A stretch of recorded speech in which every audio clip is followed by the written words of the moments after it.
Baara masaanuu seenuu fi yaabbatiin narra fuudha jaarsi jettee hin dhaammatin galaana san seennaan fuudheeti siin lixa qaama keessa nyaatee coraa kan kee fixa osoo ittiin beene goggoysee si tuuxa osoo ittiin beene goggoysee si tuuxa.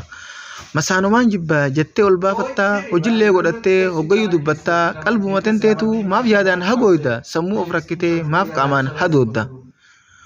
Obsitee callisu carraan ati qabdu sirra fuudheef atis haqa kan keen dhabdu fuudhullee carraasaa ta'uusaa hubadhu yaada firraa dhiisi qaama magarfadhu yaada firraa dhiisi qaama magarfadhu. Yeroo hunda yaaddee of hin tuffatinii baara masaanuu seentee yaabbatinii daddarbeesse naqa laga keessaan baane galaanaan nyaadhamtee akka hin dhamaane. Daayitee keessaan baatu keessa kuftee haftaa maaf ulaa jireenyaa banaafitti cuftaa narra fuudha jaarsi jetteen dhaammatinii jibba masaanuu san hojiin godhatinii yaada dhabataayi of hin dhaammatinii yaada dhabataayi of hin dhaammatinii.